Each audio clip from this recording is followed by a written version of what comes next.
Եկենք մի առժամանակ քֆուրներ սոցցանցերում չգրենք։ Իսկ այդ ընթացքում Շիրակի թեմի առաջնորդ Միքայել arczepiskopos Աչապահյանը 2 ամսով կալանավորվեց։ Ողջույն սիրելի բարեկամներ, այն առաջին հատվածը իհարկե Նիկոլ Փաշինյանն էր գրել իր Facebook-յան էջում։ Եվ բոլորը ասում էին, այդ ինչ է եղել, ինչ հետնահանջի մասին է խոսքը, եւ իր սոցցանցում Նիկոլ Փաշինյանը առաջարկել էր կոնսենսուսի գնալ եւ ասենք միջև հուլիսի 1-ը կամ հուլիսի 1-ից միջև հուլիսի 5-ը հայհոյանքներ չգրել։ Իհարկե իր էջում մեկնաբանություններ եղան, որոնք այդքան էլ հաճելի չէ ես ձեզ պատմեմ, թե կուզեք կնայեք, թե չէ, մի նայեք, բայց այստեղ մտածում էինք, ինչ է խելքի է եկել 7 տարի Հայաստանը կործանողը, Արցախը հանձնողը, հազարավոր երեխաների գլուխը կերածը խելքի կարող էր գալ, այն էլ այդ հայհոյանքները չէ որ ես, դուք չեք գրում, այլ ինքն էր իր Facebook-յան էջում գրում եւ ում էր գրում, այդ ստահոդ գրառումները պարզվում է, այնքան բողոք էին ստացել, որ Facebook-ը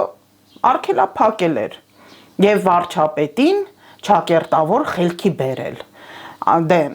Facebook-ում հնարավոր է որպեսի դու կարող է վճարովի account ունենաս եւ ավելի պաշտպանված լինես, քան սովորական սոցիալական ցանցերի օգտատերը։ Եվ այդ վճարովին իբրև թե իր անձնագրով Ամերիկայի Միացյալ Նահանգներում հաստատված է, որ սա օրինակ վարչապետն է, ես օրինակ Նարինե Կիրակոսյանս լրագրող եմ, թեպետ ես չեմ անցել վճարովի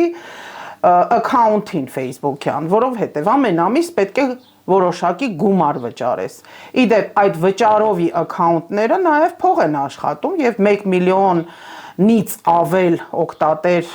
կամ follower-ներ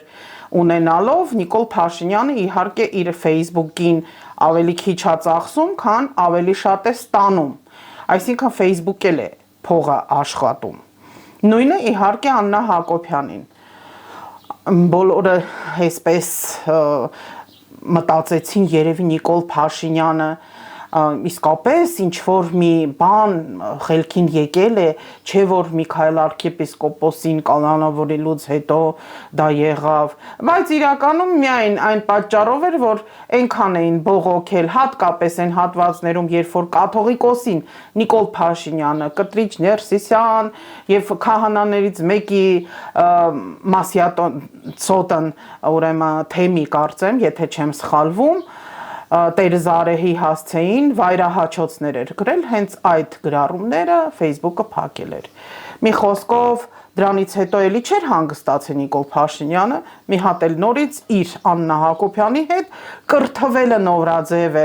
միջոցառում էր կազմակերպել, այդ միջոցառմանն էլ գնացել էր Ազատության ռադիոկայանի թղթակիցներից մեկը եւ հիմա այդ հատվածը ամբողջ համացանցով տարածում են, թե տեսեք ինչ համարցակ է Ազատության ռադիոկայանը գնացել է, տեղը տեղին պորտը դրել է վարչապետի եւ իր կնոջ տեղը։ Լով թե ձեզ թե Տիկին Հակոբյանի դասախոսություն, բանախոսությունները ես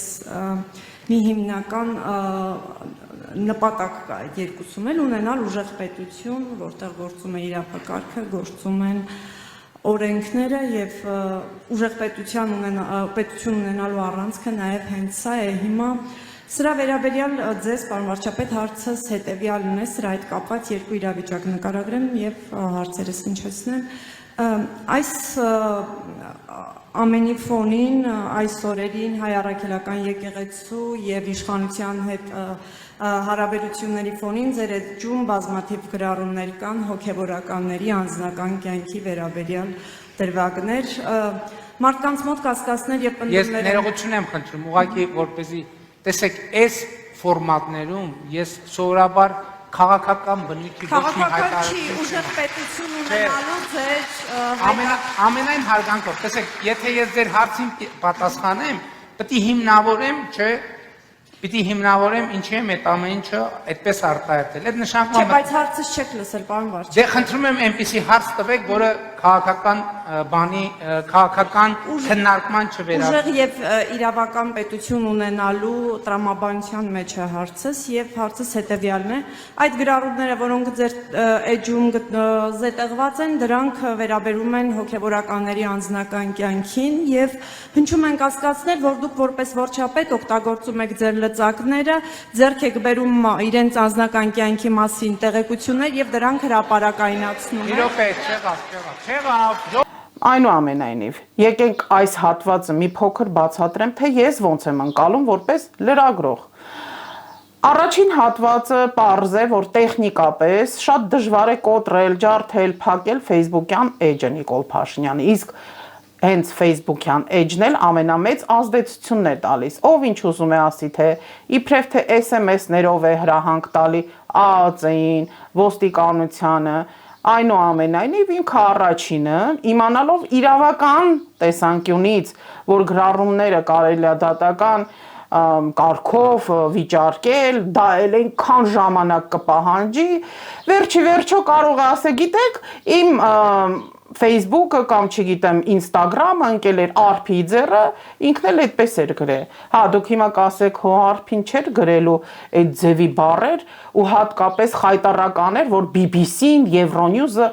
վերնագրեր դնել հազար ներողություն, որ Հայաստանի վարչապետը ուզում է իր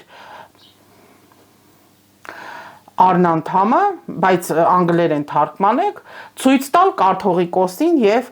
Մայրաթոռ Էջմիածնի ինֆորմացիոն բաժնի տնօրենին, Տեր Եսային։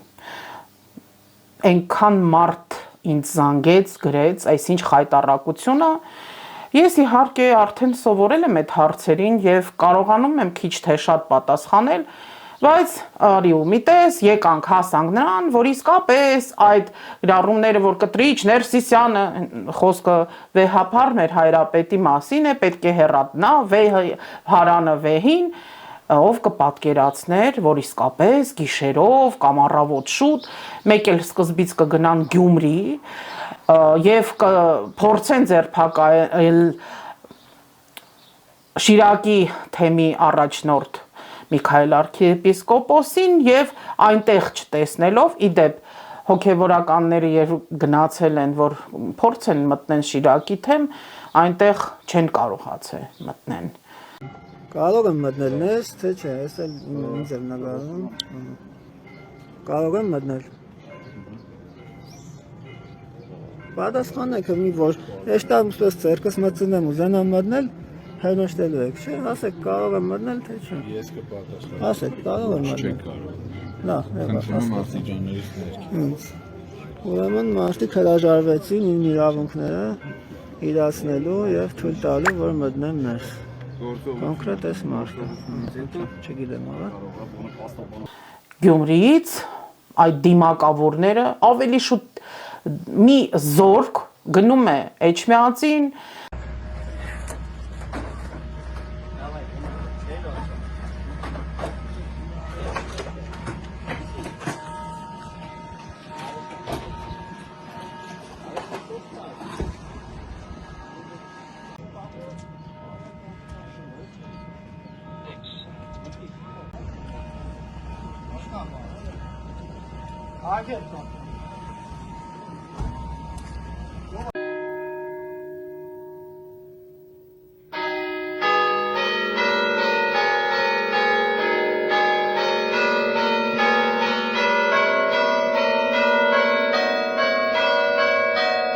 Այդ կադրերը ես ամենքը ցույց եմ տվել, մեկնաբանել եմ,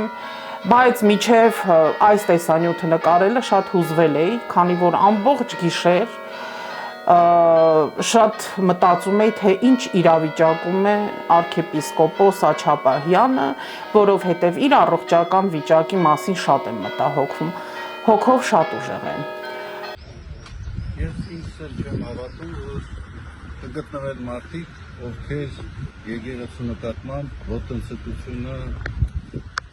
կնվիրատվեն։ Ես չեմ հավատում, որ հայերի մեջ այդպիսի մարդիկ կան։ Խաչը։ Դու ցավ դու տանեմ, այդպես խաչակնկվեք։ Դու քրիստոնյա հայեր եք, այդ ամեն ինչը թողեք։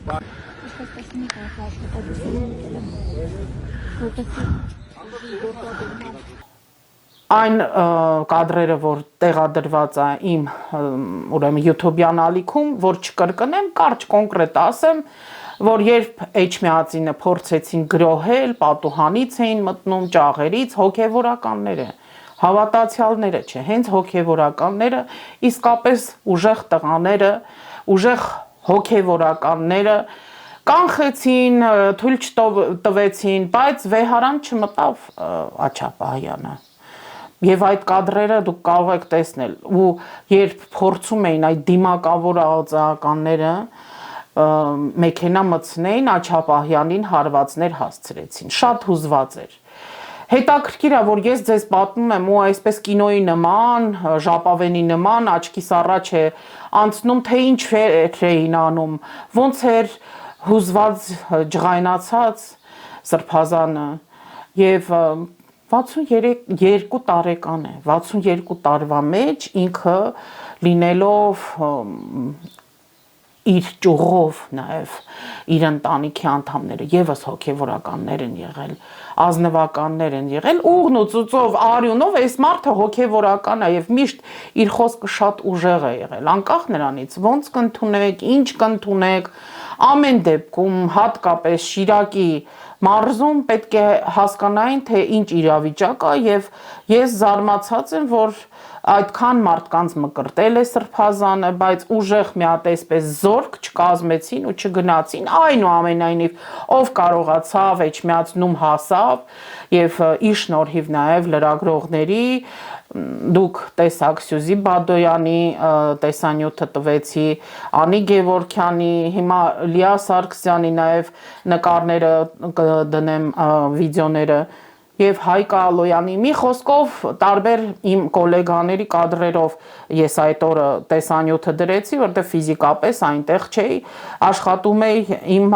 համակարգչով, որպեսզի այդ լուրերը տարածվի եւ նայելով աչքերիցս արդյունքները գնում էին անզորությունից, այնտեղ էլ մարդիկ հուզվում էին ու այդ կադրերը նայում են ինչ որ մեկը համացանցում տեսնում ես մեկնաբանությունում ծիծաղում են, ձեռ են առնում, չգիտեմ ինչ են անում ու ինձ արտասահմանից կարելի ասել օվկիանոսից կողմ ոչ հայեր հարցնում են, ասում են ոնց է ինչ է իրավիճակը կամ հայերն են հարցնում, ասում են այդ ինչ մեկնաբանություն, այդ ինչ ահավոր է, նախ սրբության սրբոց 1700 տարուց ավել մենք քրիստոնեություն ենք ընդունել եւ կան մտնեն Աստծո տունը էնել այդ ձևով, այո, ու այդ ձևով էլ հենց Սարդարապատի հերոսամարտից հետո ես կամ որևիցե մեկը չենք հիշում, որպիսի զանգերը հնչեին եւ հրավիրեին օգնության։ Զանգերը հնչեցին ու ինչ, գիտեք, ոստիկանները կամ չգիտեմ համազգեստավորները, մենք լրագրողներ ենք, այդ պարիտետը պահում ենք, որ ասում են ասեք թուրքեր, ենիչարներ, համամիտ եմ, այն ինչ որ արվեց արքեպիսկոպոսին, Միքայել արքեպիսկոպոսին կալանավորելու այդ ընթացքում իհարկե նահանջեցին աղձականները, բայց արքեպիսկոպոսը վեհափառին ասեց ոչ, ես պետք է գնամ եւ վեհափառը գրկեց բարեմաղթանքներ, օրհնեց ես ուղղակի հասկանում եմ, թե ինչ հոգեվիճակ էր այդ պահին հատկապես ծանոթ լինելով քահանաներին, այնտեղ որ մի պահ աղոթում էին, մարդկանց ուշքի գալու կոչեր էին անում, մարդկանց ասած այդ համազգեստավորներին, հատկապես այն սև ուրեմն դիմակավորներին կամ ինչ որ անհասկանալի այդպես զինվորական համազգեստով կամ որսորդական, որ ամբողջովին փակ էին ու վրան ածեր գրած այդ մարդկանց, որ իբրև թե իրենք խելքի գան, ամաչեն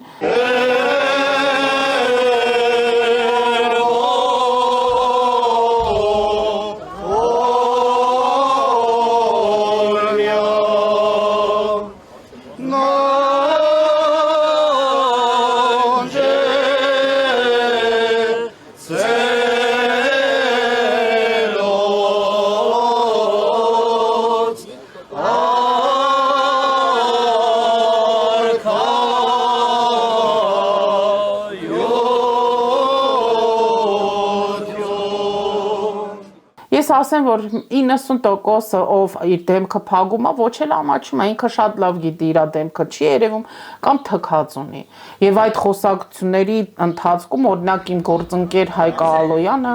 շատ լավ նկատել էր, որ իրենք միայն պատվո վճարների մասին էին, պարգևա վճարների մասին էին խոսում։ Ես փաստաբանն եմ, ուր եք բերում։ Հաստատանը ոչ։ Արևելք կարծում դուք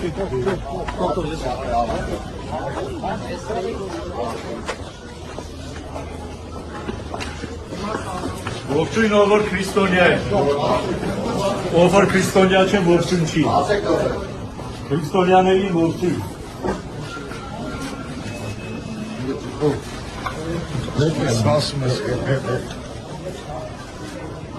Ինչքան պետքա դու հոգով դատարկ լինես, ինչքան դու պետք է չհասկանաս հայի ու թուրքի տարբերությունը, քո վարվելակերպը, պահելաձևը ու հասկանաս, որ միայն մեկ մարդուն ես դու ծառայում, ոչ մի երկրին, չնայած կրկնում եմ թքած ունեն։ Եվ այդ պահին էլ խոսում են հեսա պարգևավճարները կգան։ Ես սպառնալիք չեմ այս երկրի համար, սպառնալիքը կառավարությունում է նստած։ Հիմնական սպառնալիքը կառավարությունում է նստած։ Ես այս երկրի համար սպառնալիք չեմ եղել, չեմ լինի։ Բայց այն մարդիկ, որոնք այդ խելագարի կամքը կատարում են, եկել են, սպառնում են բռնությամբ, ես գնում եմ իրենց հետ եւ հոգեվորականները կհետևեն ինձ։ Ինձ համար գլխավոր եղել է հայրենիքը եւ այս պետականությունը ավելի քան խոսով փսլենկոտ լագոտներինը, որ ամեն օր ինձ հայոյում են։ Ես այս երկրի համար եւ այս պետության համար աշխատած մարդ եմ։ Եվ բացի այս պետությունից ուրիշ որևիցե մի բանի համար չեմ աշխատում։ Իմ ամբողջ կյանքը։ Արքեպիսկոպոսը ոտքով գնաց Երևան Էջմիածնից, բազմաթիվ մարդիկ արդեն հասցրել էին, հավաքվել էին եւ իրեն ուղեկցում էին, իսկ քննչական կոմիտեից հետո դատարան գնաց ու այդ քննչական կոմիտեի պահը, որ պետք է մտնի իր դատապաշտպանը կամ փաստաբանը ավելի շուտ մոտեցավ, թույլ չտվեցին մոտենալ, նկատեցին, թե ինչպես են լրագրողները ջերմորեն ողջունում, հատկապես ուղիղ եթերում, եւ քանի որ իմ ընկերուհին է կամ գործընկերուհիներն են, հատկապես Հայկ Ալոյանի հուզմունքը, որ ձեռքը մեկնեց եւ աջակցությունը Աչապահյանին ներկայացրեց, հետո ամբողջ գիշեր չքնեցինք։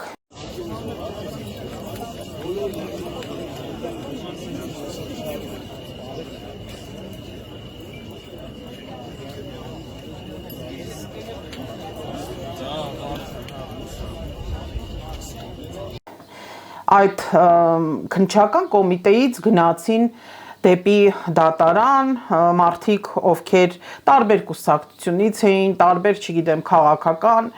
դաշտերում էին, այնտեղ էին, ամեն մեկը իր համար այսպիսի կոնսոլիդացիա ես չնկատեցի, չտեսա,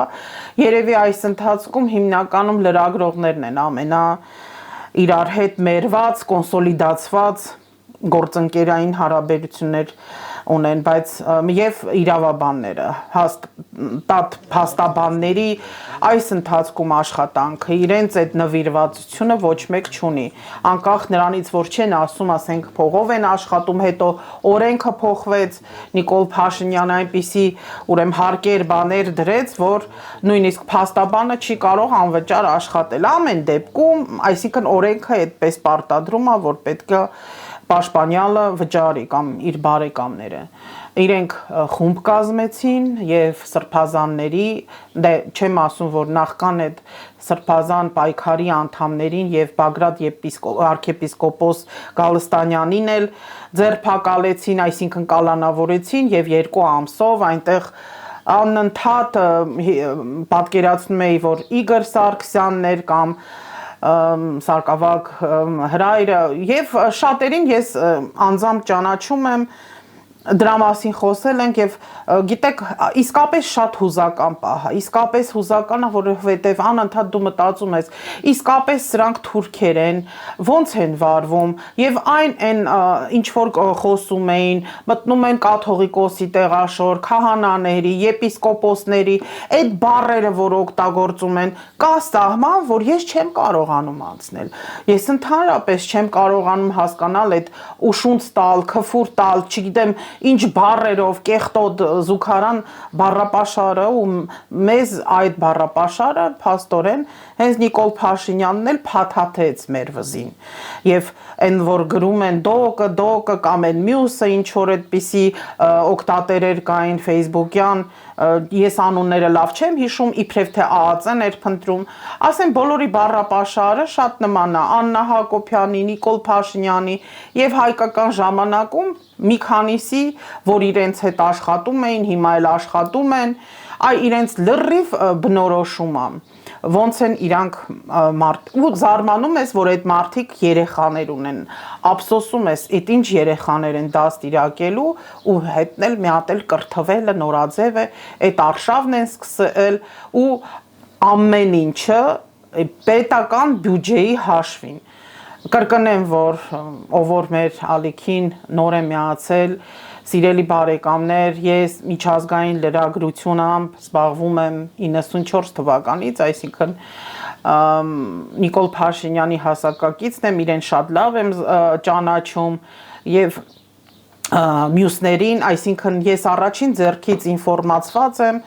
ու դա սկսել եմ ասել հիմա եթերների ժամանակ ուղիղ կամ տեսանյութերի, որովհետև շատ մարդիկ չեն հասկանում, ինչ որ հարցեր են տալիս, ինչու եք այդպես մտածում, ամեն մեկը դուրս է գալի բլոգեր է դառնում, չէ, ես բլոգեր չեմ, ես ինչ որ մի բան խոսում եմ, դա փաստավորված է, ես աչոտ եմ տալիս, են որ դուք այդ ձևի բառեր են, մեկ-մեկ ռուսերեն տառեր ինչքան խնդրում եմ հայերեն գրեք, ռուսերեն տառերով գրում են, այնուամենայնիվ այսինքն ես վերևից գլոբալ հասկանում եմ ինչ է կատարվում, ով ինչ է թելադրում ու բոլորի ձեռագիր եմ ով է ինչ անում հիմա եկանք հասանք երբ որ արդեն իմացանք առավոտյան վաղ առավոտյան 3 որ Միքայել Սրբազանին 2 ամսով կալանավորում են եւ 10 օր ժամկետ կա որ բողոքարկեն եւ կուզենամ որ այդ դատավորի մասին խոսեմ այն որ ասում է ի զարմանս բայց դե չակերտավոր ի զարմանս մեկ էլ Մասիս Մելքոնյանն է այն նույն մարդը որը մակագրվել է որին այդ գործերը կալանքի հետ կապված Սամվել Կարապետյանի Սրբազան պայքարի անդամների նո այդ թվում Բագրատ Սրբազանի հետ կապված եւ հիմա էլ Միքայել Սրբազանի Շատ մտածեցի, ուղիղ եթեր անեմ, թե տեսանյութ, շատ ծանր էր, որովհետև էլ եմ կրկնում իր առողջական վիճակը պատկերացնելով, մի գրեք ինչով է հիվանդ, ինչ չէ հիվանդ, կապ չունի, որովհետև ի վերջո դա անձնական գործն է, իհարկե դուք էլ եք նկատել, որ շատ է Սրբազանը նիհար է, պատճառ կա ու մտածում եմ, ոնց է այս մարդը ԱԱԾ-ի պատվալում քնել կամ կարողացել է ոնց են իրան վերաբերվել որովհետև եւ վեհարանում այսինքն մեր Սուրբ Էջմիածնի վանական համալիրում այնպես էին հրեն այնց էին խփել այդ մարդը ահավոր իսկապես ցավ էր ապրել ու այդ հուզմունքը այն որ մեկ էլ ասում են իբրև թե Սրբազան ուշունց ա տվել չէ ուշունց չի տվել բարկացած ասում է ինչի եք նկարում նկարելու պահա եւ ասում է տիրոջդ հա տիրոջդ Դստե գնալ։ Դիմագավորներ եք անհասներ։ Եկեք բաղունել։ Բաղուեք Սրբազանը։ Մտնում է ավտոկարի խփում են։ Մտին եք մի տեղ տալ։ Այդ դերները սատերը։ Եկեք Սրբազանը։ Արի։ Չեք մտու վեհարա։ Ստերև։ Իրաց տիրոջ։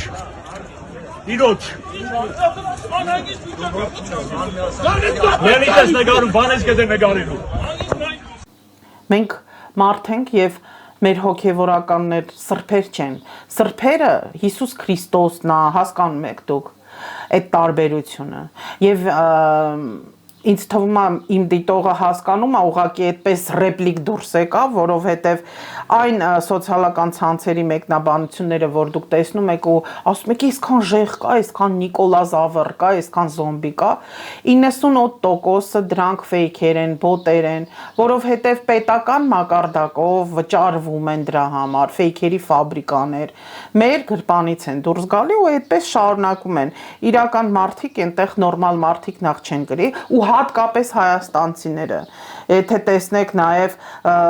կամ եթե տարբերում եք իհարկե, դե ձեզ պետք էլ չի խորանալ, ինձ թվում է ամենալավ պատիժը Նիկոլ Փաշինյանի ու Աննայի, որ իրենց սոցիալական ցանցերը չդիտեն, քանի որ ժամանակին իրանք մեկ Instagram էին վազում, մեկ TikTok էին վազում, ամենուրեք ուզում էին հարթակները գրավել եւ իրենց այդ գրչակներ, իրենց վրա աշխատողները այդպես էլ անում էին, բայց ոնց գնացին եկան Facebook-ում մնացին ու Facebook-ն էլ եթե կարողանանք բլոկենք, այսինքն մտնելու համար մենակ բողոքարկել, ուրիշ բան իրանց պետք չի ընդհանրապես այդ էջում։ Իսկ այդ մեկնաբանությունները իբր թե հրճվում են, բան հաշվի մի առեք, որովհետև վստահեցնում եմ ձեզ որպես բազմամյա այդպիսի իրավիճակների տեխնիկական տեղեկատվական անվտանգության մասնագետ կամ կիսա մասնագետ, որովհետև տեսել եմ ինչ ձև է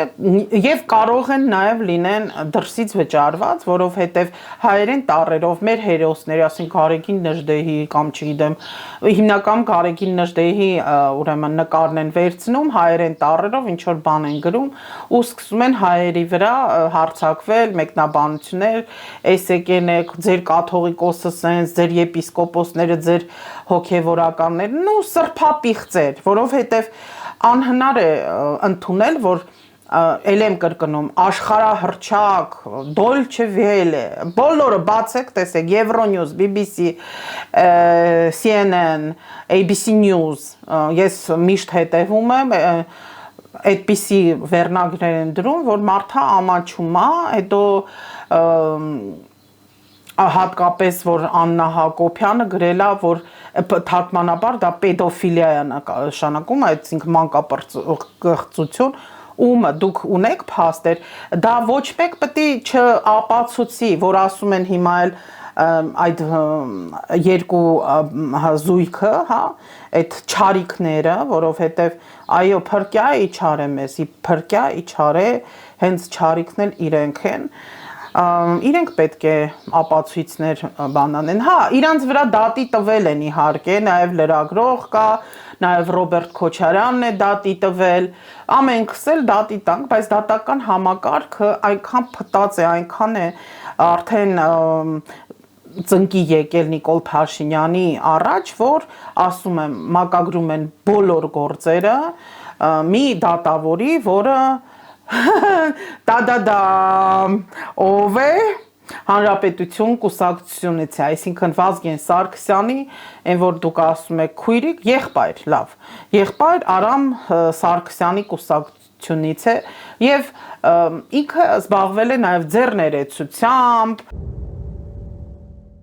Գեղամայի եթերում բացարձակ հաղորդաշարն է, բարև ձեզ, այսօր փորձելու ենք հասկանալ, թե ինչ խնդիրներ են ծանրացած զբոսաշրջության ոլորտի ուսերին եւ ինչպիսի լուծումներ ենք առաջարկում մենք այսօր։ Տաղավարում բացարձակը հարթակ է տրամադրել Աշոտ Ղազարյանին ազգային օրակարգ կուսակցությունից, բարև ձեզ պարոն Ղազարյան, Մասիս Մելքոնյանին Հանրապետություն կուսակցությունից, բարև ձեզ պարոն Մելքոնյան եւ Ալեքսանդր Մինասյանին Վերել կուսակցությունից, բարև ձեզ պարոն Մինասյան։ Զբաղվել է քաղաքականությամբ Կայունության ապահովման համար ստեղծված իրավիճակում, ինչը շատ արտասովոր է եւ շատ յուրահատուկ է Հիմա էլ դատավոր է,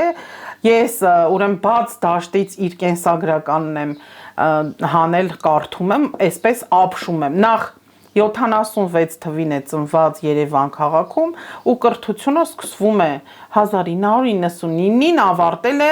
ՆԳՆ բարձրագույն դպրոցը, ստացել է իրավագետի որակավորում, գալիս ենք հասնում ենք ուրեմն տարբեր շրջանում ինքը էլ ոստիկանության Գեղարքունիքի մարզում, էլ եսին որտե աշխատել, բայց նաև եղել է այդ մասը այդքան մանրամասն չկա գրված, նաև եղել է ձեռներեց, եղել է հենց 21 թվականին ընտրություններին է մասնակցել Հանրապետություն կուսակցության հետ, հետո մեկ էլ գալիս է 23 թիվը ու գրված է իրավունքի ուժով ստանձնել է Երևան քաղաքի առաջին ատյանի ընդհանուր իրավասության դատարանի դատավորի պաշտոնը։ Մեր դատական համակարգը այնպես է արված, որ պետք է ուրեմն համակարգիչը ընտրի դատավորին։ Բայց ո՞նց է լինում, որ բոլոր 16 հոգին Սրբազան պայքարի, Սամվել Կարապետյանը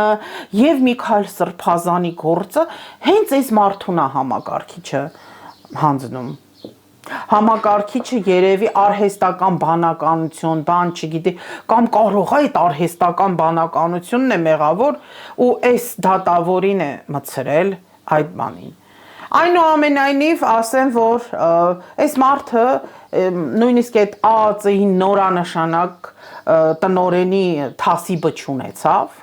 հա, եւ վերջի վերջո միևնույն է մակագրեց, որ պետքա կալանավորին, այսինքն որոշում ընդունեց։ Իհարկե փաստաբանները դուրս եկան, բացատրեցին ինչ գործողություններ են անելու եւ ինչ էին ձեռնարկել էին նաեւ անվստահություն դատավորին։ 2025 թվականի հունիսի 27-ին Մայր աթոռում հրավիրվել էր քահանաների ժողով, որի աշխատանքները համակարգելու էր Միքայել Սրբազանը։ Այդ ժողովը կազմակերպչական իմաստով հրավիրվել էր 1 ամիս առաջ։ Քրեական վարույթը նախաձեռնվել է 2025 թվականի հունիսի 17-ին, սակայն հունիսի 27-ն էր ընտրվել Միքայել Սրբազանին ձերբակալելու համար։ Այդ օրը առավոտյան վաղ, երբ ԱԱԾ աշխատակիցները այցելել էին Մայր աթոռ, իրենց տեղեկացրել են, որ 200-ից ավելի քահանա է այստեղ մասնակցելու ժողովին եւ սխալ է դիտվելու, որպեսզի բոլորի աչքի առջև դուք իրենց հոգեվոր հորը կամ եղբորը ձերբակալեք։ Առաջարկվել էր ժողովից հետո Միքայել Սրբազանը կամովին ներկայանա, քանի որ խուսափելու մտադրություն չի ունեցել։ ԱԱԾ աշխատակիցները չեն համաձայնվել եւ ասել են, որ պետք է հիմա կատարվի քննիչի որոշումը։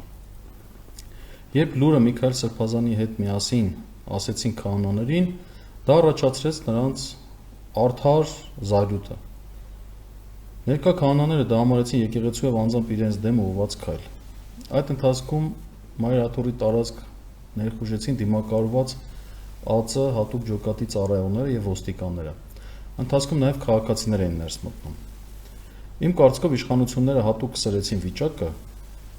բայց ան դուրս եկավ իրենց վերահսկողությունից, քանի որ ներկայացող քաղաքացիներն իրենց գիտակցության մեջ Մայր աթոռը պաշտպանում էին ապօրինի ներխուժումից, եւ իրականում այդպես էր։ ԱԱՑ եւ ոստիկանության ծառայողների մի քանի գրոհի փորձերը ձախողվեցին, ինչի ձեռնելով նրանք նահանջեցին։ Իդեպ չեմ կարող չնշել, որ ԱԱՑ եւ ոստիկանության ծառայողների մի մասի սրտովը չէր այդ ամբողջ գործընթացը։ Այդ ընթացքում Միքայել Սրբազանը 2 անգամ փորձ է կատարել նստել մեքենա եւ գնալ քննչական կոմիտե, բայց օբյեկտիվորեն չի կարողացել։ Հետագայում երբ ոստիկանության ԱԱՑ ծառայողները հեռացել էին, Միքայել Սրբազանը իր պաշտպանների ուղեկցությամբ կամովին ներկայացել է քննչական կոմիտե։ Հիմա կանդրադառնամ 2 տեսակետի, որոնք համացանցում պատտվում են։ Տեսակետ առաջին. ինչու Միքայել Սրբազանը հանձնվեց կամ ովքեր խորհուրդ տվեցին նրան։ Նախ ուզում եմ տեղեկացնել ձեզ, որ որոշումը կայացրել է Միքայել Սրբազանը։ Ոչ կաթողիկոսը, ոչ էլ ներկա եպիսկոպոսները չեն ազդել Միքայել Սրբազանի որոշման վրա։ Սրբազանն ասում էր. ես չեմ վախենում եւ թաքցնելու բան չունեմ, ինքս եմ գնում։ Միքայել Սրբազանի հոգեվոր եղբայրներն ասել են, որ ինչ որոշում կայացնես, քո կողքին ենք։ Եթե Միքայել Սրբազանին ճանաչեիք, ապա նման հարց չէր առաջանա, որ իրեն կարող են ցուցում տալ կամ ազդել իր վրա անելու մի բան, որը նա չի ուզում անել։ Ես ինքս էլ որպես փաստաբան կարծիք եմ հայտնել, որ ճիշտ է կամովին գնալը, քանի որ հակառակ դեպքում դա կմեկնաբանվեր որպես քննությունից խուսափում։ Այսպես ասեմ, կար երկու տարբերակ՝ կամովին գնալ կամ հարկադրաբար։ Երրորդ տարբերակ չկար։ Որքան էլ զգացմունքային ֆոնի տակ ասենք, որ թող չգնար, մենք կպաշտպանենք։ Ցերեկը չստացվեր, գիշերը կգային, գիշերը չստացվեր, Գյումրի մեկնելիս կձերբակալեին։ Իշխանությունը եկեղեցու մասով հատել է բոլոր կարմիր գծերը եւ պատրաստ էր ուժ կիրառելով եւ սրբազանին նվաստացնելով ձերբակալել։ Դա չստացվեց միայն հոգեվորականների եւ եկեղեցու զավակների ջանքերի շնորհիվ։ Իդեպ նշեմ, որ Արման Թաթյանը ուշ է եկել Մայրաթոր եւ վաղուց սրբազանի կողմից որոշումը կայացված էր, այնպես որ նա էլ չի ազդել սրբազանի վրա։ Տեսակետ 2. Ինչու Միքայել Սրբազանը հայտարարություն տվեց վարչապետի տեխնացու հետ կապված հարցով։ Ինչպես հիշում եք, քննչական կոմիտեի ճանապարհին լրագրողների կողմից այդ հարցը բարձրացվել է։ Իսկ հետագայում արդեն ամբողջ համացանցում պտտվում էր Էդմոն Մարուքյանի առաջարկած այն տարբերակը, որ պետք է Միքայել Սրբազանը լինի ընդդիմության վարչապետի տեխնացու։ Ես հասկանում եմ, որ թե բարի ցանկություններից, թե քաղաքական հաշվարկներից ելնելով կարող էր նման առաջարկ լինել եւ տարածվել։ Սակայն եկեք այդ իրավիճակին նայենք Միքայել Սրբազանի շահերի տեսակետից։ Միքայել Սրբազանին մեղադրում են իշխանությունը զավթելուն ուղղված կոչեր անելու համար։ Միքայել Սրբազանն ասում է. «Ես քրեական օրենսգրքով արգելված նման կոչեր չեմ արել»։ Եվ այս գործընթացին զուգահեռ Միքայել Սրբազանին վարչապետի տեխնացու են ուզում դարձնել եւ իր համաձայնությունը ստանալ։ Նույնիսկ ձերբակալելու օրը լրագրողների հարցին հնչեցած պատասխաններն արդեն ներկայացվել էր քննիչի կողմից դատարան, որպեսզի կալանավորման միջնորդությունը հիմնավորեն։ Այսինքն իշխանությունը ամեն ինչ անում էր, որպեսզի փորձի թե կալանավորման հարցով ապացույցներ ունենա, թե մնացած հարցերով։ Իշխանությունը ինչպես եկեղեցին, այնպես էլ Միքայել Սրբազանին ցանկանում է կապակցել Բագրատ Սրբազանի գործի հետ, որպեսզի ցույց տա, որ տեսեք, եկեղեցին բռնի ուժով ցանկանում էր իշխանություն փոխել, իսկ Սրբազանի կոչը այդ լույսի ներքո է ցանկանում ներկայացնել։ Եթե հիշեք Նիկոլ Փաշինյանի վերջին հայտարարությունները, ապա կտեսնեք, որ այդ կապն են փորձում արհեստականորեն ստեղծել։ Մի քանի օր առաջ Բագրատ Սրբազանի գործի հետ կապված ձայնագրություններ էր տեղադրում Նիկոլ Փաշինյանը եւ զուգահեռ մեկնաբանություններ էր կատարում, փորձելով դա կապել Մայրաթորի հետ։ Բագրատ Սրբազանը Մայրաթորի արքեպիսկոպոս է, բայց այդ քաղաքական գործընթացի մեջ նա մտել է իր անձնական պատասխանատվությամբ, ինչի առնչությամբ նրա Տավուշի թեմի առաջնորդի լիազորությունները կասեցված են։ Այս նկատառումներից ելնելով է, որ Միքայել Սրբազանը հստակ հայտարարություն է կատարել։ Այդ հայտարարությունը կազմվել է 5 պաշտպանների ներկայությամբ։ Որևէ մեկի հետ այդ մասին չի քննարկվել։ Դրսից զանգ չի եղել, ներսից զանգ չի եղել։ Այդ որոշումը կայացրել է Միքայել Սրբազանը։ Մենք 5 պաշտպաններս համակարծինք ենք եղել Սրբազանի հետ։ Մնացած հարցերին, այդ թվում քրեական գործի անհիմն լինելու եւ ապօրինի կալանավորմանը կանդրադառնանք 2025 թվականի հունիսի 30-ին, երկուշաբթի օրը, ժամը 10:30-ին Փաստաբանների պալատի մեծ դահլիճում Միքայել Սրբազանի պաշտպանական թիմի կողմից հրավիրված մամուլի ասուլիսի ժամանակ։ Իսկ մինչ փաստաբանական թիմը բացառկ էր հայտարարում դատավորին, այդ ընթացքում տարբեր քաղաքական ուժերից ինչ որ անհեթեթ բաներ էինք լսում, մեն որ Հովիկ Աղազարյանը, ով քաղաքացիական պայմանագիր կուսակցությունից հանել էին, եւ Ասլանյան այնտեղ էլի կար, հիշում եք Սամվել Վարդանյանի գործով, որ ավտոբուսում մարդը իր բորբոքներ ներկայացրել եւ դատել էին Սամվել Վարդանյանին։ Հիմա այդ Մամիկոն Ասլանյանի հետ իբրև թե նախաձեռնել են, հիմա ԿՊ չեն եւ ազգային ժողովի որպես падգամով, որ անվստահության, այսինքն իմպիչմենտի գործընթացը եւ իբրև թե իրենց ընդհանուր վարչապետի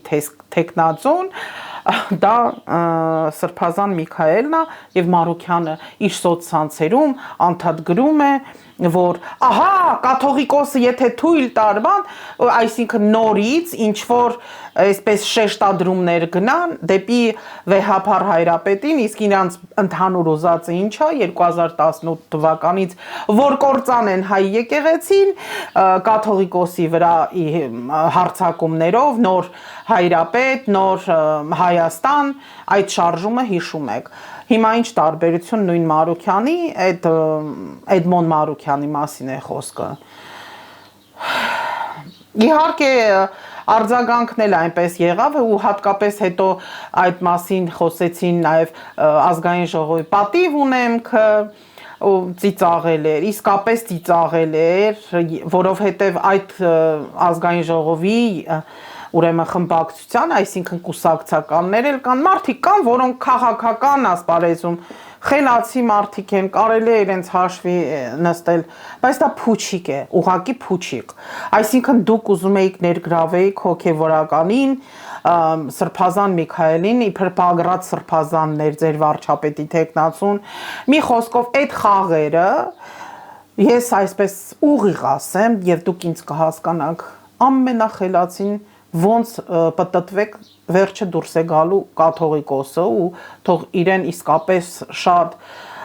հզոր առողջություն տան, որ այս ամեն ինչից դուրս գա ինքը Սերժ Սարգսյանը չլինի, որ ասի ես սխալ էի, Նիկոլը սխալ չէր, կամ ես սխալվեցի, Նիկոլը մենք ունենք այն վիճակը, որ մտել են, պղծել են, զանգերը հնչել են մեր եկեղեցու, ամբողջ աշխարհը թքում է մեր երեսին, ու մենք չունենք գետ մեկ անձնավորություն, որ նորմալ կարողանա խոսի, որ չստա խոսի, որ խաղեր, շախմատ, ֆուտբոլ չանի, ու լավ էր արել, որ Սրբազան Միքայելը իր մեկուսարանի այդ հատվածից իր ձեռագրով իդեպ շատ գեղեցիկ ձեռագիր ունի, որ գրել էր կներեք էլի մի խառնեք ինձի, հետո Էդմոն Մարուքյանի ասած իբր թե այ որ կաթողիկոսը թողեր, Միքայել Սրբազանը իր վրա կվերցներ վարչապետությունը։ Լսեք, դուք ուրեմն այնքան ամուլ եք, քաղաքական դաշտում եք եղել, այնքան տերեր եք ունեցել, որ այն շախմատ խաղացող չիմացող կամ ֆուտբոլ խաղացող չիմացող Եվ այո,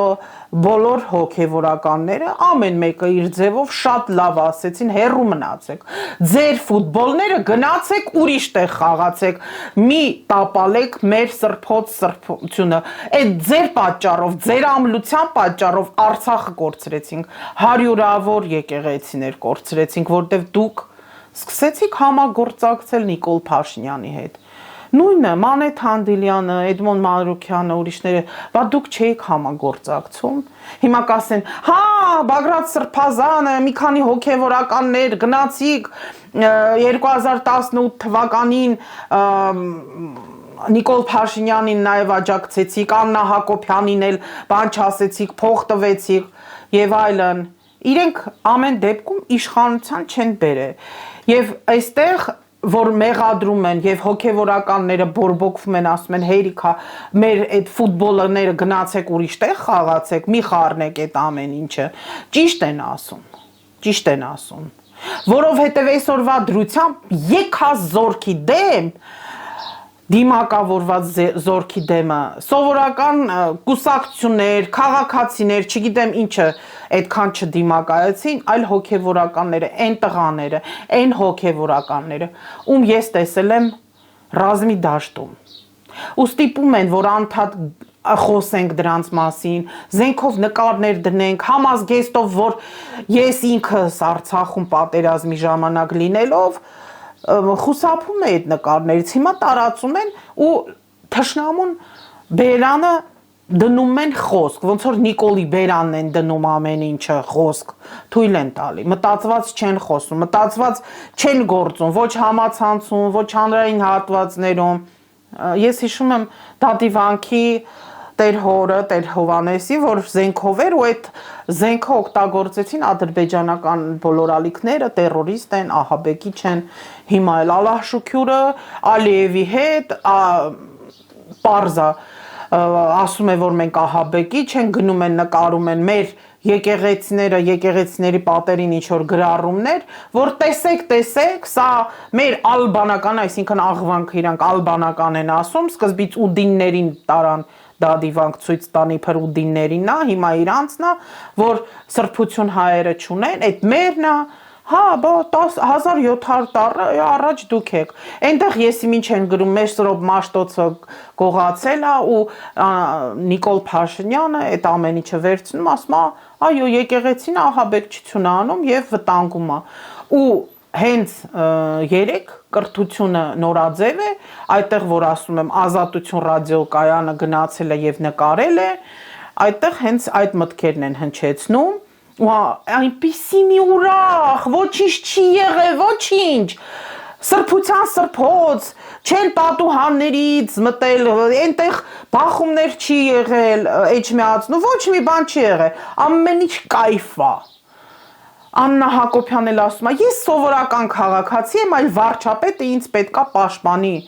Ումից պաշտպանի։ Այն որ գնացել է իր պարարեխով, ոտերը չռել է իր այդտեղ բան է իրանում, եւ մի բան էլ ասեմ, նախ Աննա Հակոբյանը եւ Նիկոլ Փաշինյանը, ին ուսանող տարիներից եմ ես ասում, կյանքիս բոլոր դրվագներում միշտ էլ եղել են այդպիսին։ Դուք էլ գիտեք, գոնե հանրահայտ իր իբր թե սպիտակ նիվան հրդեհել են, հետո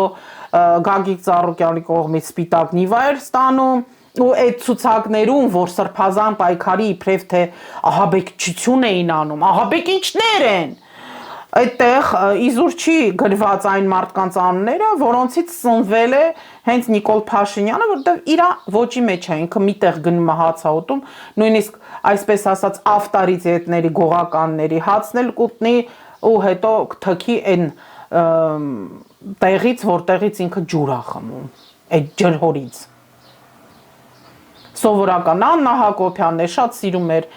դուք գիտեք, ես տեսանյութ եմ արել, չկրկնեմ, բուկետներ էլ վերցնեին, քամոտ աբուր չունի։ Այն որ որոշ մարդիկ իբրև թե ասում են համեստ, հատկապես այն սկզբից, այդ համեստը ես իմ գրառումների մեջ էլ գրեցի, առողջապահության նախարարության մի վաղ այտենց երկար ժամանակ աշխատող մի պաշտոնյա կար, ինձ դիտող իմ գործընկերները գիտեն ում մասին է խոսքը, մահացավ, չեմ ուզում մահացածի անուն տամ, անիծելով մահացավ, Աննա, գիտես, որովհետև այդ պաշտոնյան քեզ բուկետներ էր ուղարկում ամեն մի երեխուն ծնվելուն, ամեն մի գործին, այն որ զանգում էր, այն մյուս Աննայի հետ, որ հիմա հմեկում է աշխատում, իրանց լավ էր նայում, նվերներով, ամեն ինչով, ու հետո որ դարձար, այսպես ասած, առաջին տիկին, բանի տեղ չդրեցիր, որովհետև պատրաստվել էր քո ազգակործան պատուհաս ամուսնու հետ Հայաստանի լուծարման գործընթացը սկսես, հանուն ոչնչի։ Սուքը սուք չի ասում ես, գնում ես զոհված մայրերին, բոլորին օգտագործում եք, ամբողջ կյանքով ես դա եմ հիշում։ Դուք նույնիսկ ընկերներ չունեիք, էլ եմ ասում, Սամվել Կարապետյանի հետ։ Կամ Սամվել Կարապետյանը նաև մորական կողմից Իջևանից է եւ Իջևանի մուտքի մոտ կարծեմ ձախի կողմ մի օբյեկտ կա 2 ամիս առաջ գնացեք երեխմել են հետո եկել են որոշել են Սամվել Կարապետյանին ձերբակալեն այդպիսին են իրանք որևիցե մեկը ձեր շրջապատում այդ աստիճանի կարող է լինել լավ ասեն քուր եղբայր ես գիտեմ դեպքեր որ ունեցվածքի համար իրար դատ են տալի նստացնում են եղբորը հետո գնում են իրանց Facebook-յան էջերում սրբի տեղ են դնում գրում են վայ ես սրտացավ եմ վայ Միքայել Սրբազանը գիտեք ում մասին է խոսքը Այս ոնց կլինի, բա Միքայել Սրբազանի հետ սենց էինք ծանոթයෙන්, մյուս Սրբազանի հետ շատ մարդիկ կան ուրիշ մարդիկ, որոնց համար ամեն ինչ արել ես, ամենը կյանքդ նվիրել ես, առողջություններից նվիրել, բայց իրենք քեզ ատում են, որովհետև պարզապես դու կրթված ես, փող էլ չունես այդքան։ Իրանք ավելի շատ ունեն ու վերևից անեծքը իրանց վրա չի ընկնում, այլ հարցների վրա է ընկնում։ Այդպիսի մարդիկ կան, բայց իրանք Ես համոզված չեմ ինչքան էլ կեղտոտ լինեն հոգով, որ կգնան Թուրքիա, Թուրքիայում Էրդողանին ավելի լավ ժպտալով կդիմավորեն, հետո կգնան մսկիթ, ոտերը կհանեն ու երջանկության մեջ բան կանեն ու երբ որ Տեր Եսային կամ չգիտեմ, Էջմիածնի սպասավորներից որևիցե մեկը ասում է դա թլպատված է կլինի, դուք կվերցնեք, կասեք, արի բանս նայի Չէ, ես իսկապես սա կարող եմ չխոսել, բայց մենք չխոսելով ուր ենք հասնում։ Սիրելիներս ասում ենք, վայ, ես սա վերջն է, չէ, վերջը չի։ Կյանքը ընդհանրապես պայքար է, կյանքը միշտ է պայքար եղել։ Ուրեմն շտկվելու, ավելի ուղեղով գործելու, խորամանկեք Դևին անհնար է, չէ։ Ասում եք բան, մի ամիտա, դուք հասկացաք, որ ներ է Կամ ասում են, չէ, ներ չէ, այլ ների գործակալ չէ, հենց ները, որովհետև աշխարում, տիեզերքում, ինչքան էլ դավաճաններ լինեն, իրենց երկիրը ամբողջովին 100%-ով երկրի դեմ երկրի լուծարումը չեն տանի, այս մարդիկ տանում են, ու ցավոք սրտի այսօր հոգևորականները, որոնք ձեզ մկրտել են, որոնք գնում եք, կնունք եք անում, մատաղ եք անում, ոնց չեք ամաչում, նստում եք կամ անտարբերություն եք ցույցաբերում։ Իդեպ, ասեմ ձեզ, այն որ ուրախանում են բոլոր պատրիարքարանները, այդ թվում Կիլիկիո կաթողիկոսարանը, կաթոլիկոսը, Արամ առաջինը, Երուսաղեմի պատրիարքը, էլ չեմ ասում Պոլսո պատրիարքը, բոլորը իրենց աջակցությունը վեհափառին են ներկայացրել։ Եթե դուք կարծում եք, Թուրքիայի հոգևոր առաջնորդը, իդեպ այնքան անուղեղ եք, որ Աթեշյանին խանգնել եք Մարշալյանին, ես նաև կդնեմ մի քանի ուրեմն իրենց նամակներից, որ դուք տեսնեք, որ այդ մարդիկ ինչ են խոսում։ Եվ այսօր 3, եթե չեմ սխալվում, 4 օր է անցել ամեն իրադարձություններից, նամակը նամակի հետևից, Մայրաթոր Էջմիածնի կողմից մի քանի ուրեմն մամլո հաղորդագրություն, կոչեր, այդ զանգերը դուք չեք լսում, սիրելիներս։ Մայրաթորը օրինակ այսօր նոր զանգեր հնչեցնելու նաև նշույլ է տվել վաղվանից մինչև ամսի 4-ը, որ բոլոր առաջնորդանիստ եկեղեցիներում, այսինքն Արարատյան թեմը դա Գրիգոր Լուսավորիչի եկեղեցին է, իհարկե Սուրբ Մայրաթոր Էջմիածինը եւ մյուս թեմերում, որտեղ որ առաջնորդանիստ է, գնացեք ժամը 6-ին, մասնակցեք նշխարքի հետ կապված պատարագին եւ լսեք հայոց հայրապետի խոսքը, թե ինչ է հորդորում։ Ի վերջո, եւ նաեւ այս ընթացքում, ինչը որ ուզում էի խոսեի, մի քիչ էմոցիոնալ ձևով, ես նայում եմ ամբողջ օրը եւ հանրային հեռուստաընկերության Պետրոս Ղազարյանի մոտ գալիս է ոմն մեկը, որը կարգալույց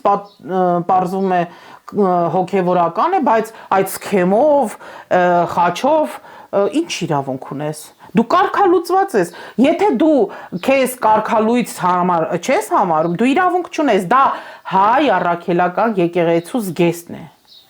Ուրիշ զգեստ հագի, գնա ինչ որ մի բողոքականի զգեստ, չգիտեմ, ինչ ուզում ես արա, ինչու ես հագնում, ու մյուսները, եւ ես խոսել եմ Արմեն Մելքոնյան, այնտեղ մի հատ էլ կա Խաչատրյան Արմեն, եթե չեմ սխալվում, ժամանակին եղել է Գևորգյան ճեմարանում, իբրև թե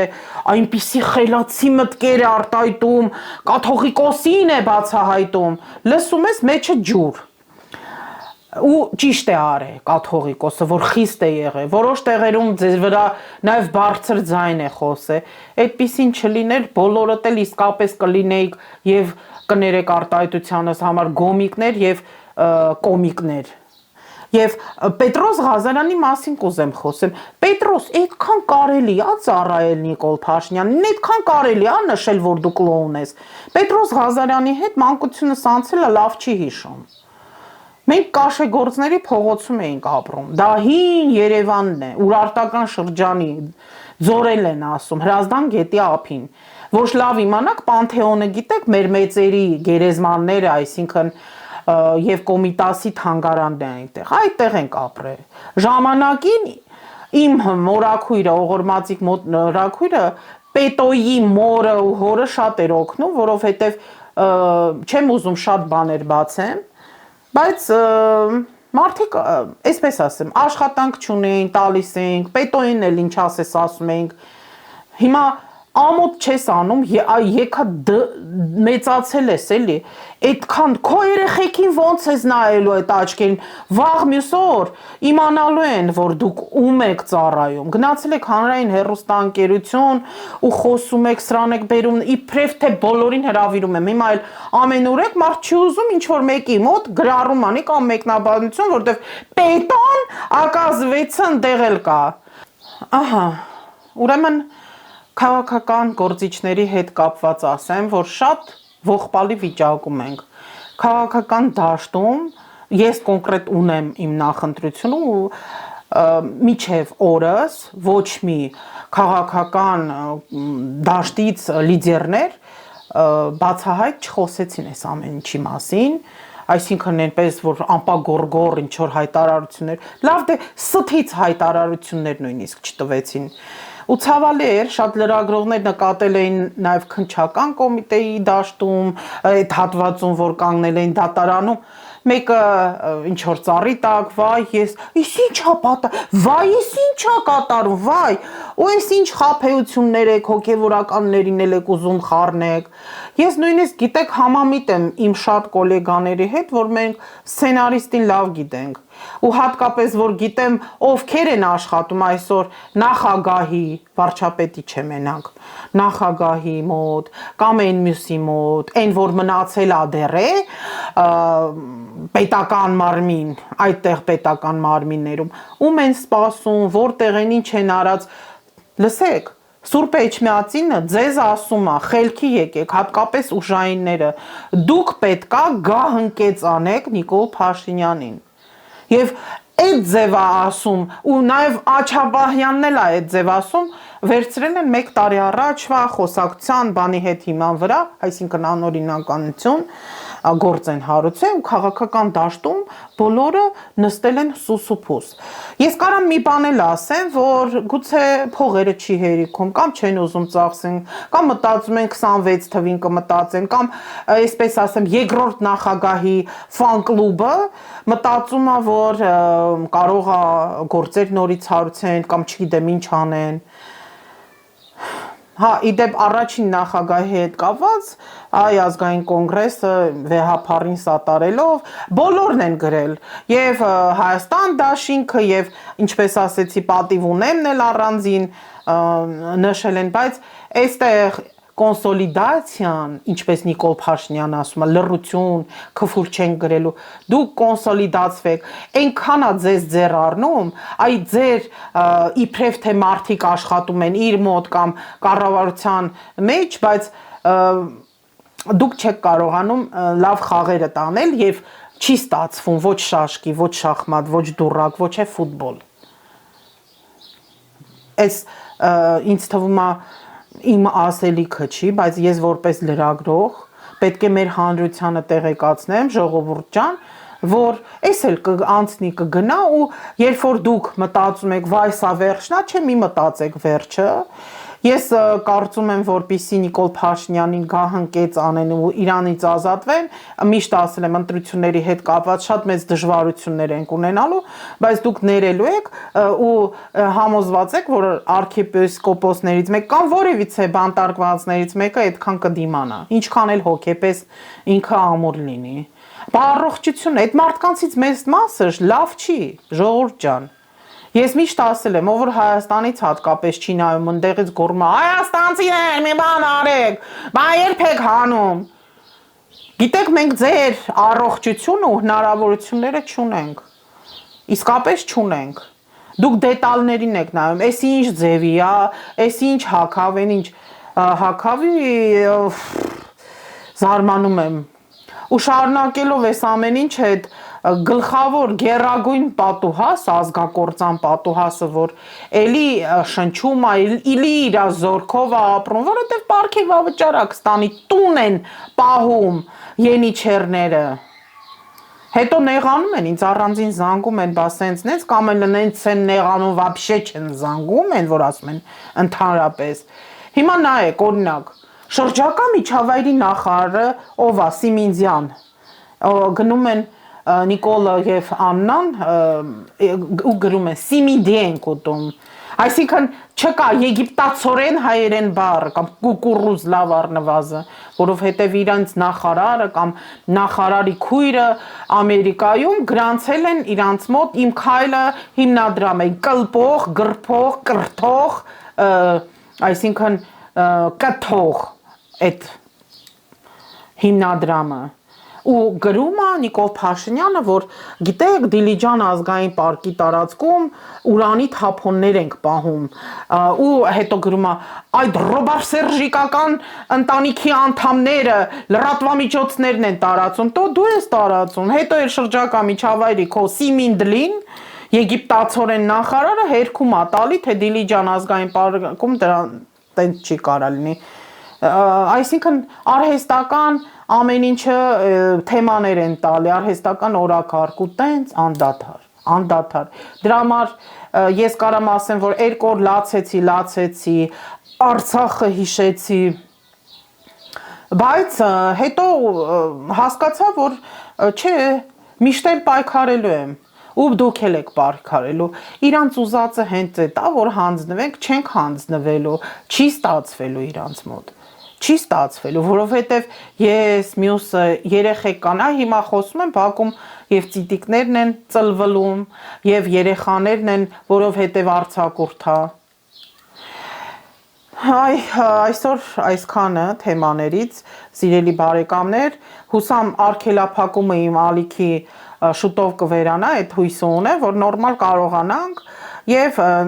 շատ շնորհակալ եմ նոր հատկապես դիտողներին, շնորհակալ եմ իմ մշտական բարեկամներին, դիտողներին, հատ բոլորիդ գրկում եմ, ուժեղություն եմ մաղթում, ընկճվել չկա, այն որ դուք հուզվում եք, եկեք իրար հետ մի հատ լավ լացենք, ու ամեն երեկո մենք աղոթենք պայքարող տեսակների համար, մեր հայրերի, մեր հոգևոր հայրերի, ժողովուրդ ջան, մի ուրացեք, մի ուրոնեք ստացե դրանց ձեռից, հասկանում եք, դուք մի ուրացեք, մի լսեք այդ հիմար ստահոտ, վաղ թե ուշ ասում եմ, 7 տարի, շատերն են զարմանում, ասում են 7 տարի ոնց են կդիմացել, 7 տարի էլ ենք դիմացել, կդիմանանք է, որովհետև մենք գնալու տեղ չունենք, այսքան պուճուր Հայաստանն է մնացել, ու մի լսեք, եսի ռսա, եսի միջա, եսի Եվրոպա են գնում, իմ դիտողները գոնե, ես ձեզ բացատրել եմ, հասկացել եմ, որ դա ամեն ինչը սուտ է, դուք ոնց ուզում եք, այնպես է կլինի, ու որ ասում են թողեք գնացեք, եսի ծախած է, այնա չպտի այն ժամանակ թողեին գնային, ու չպտի խապնվեին, այսքանը կհանդիպենք։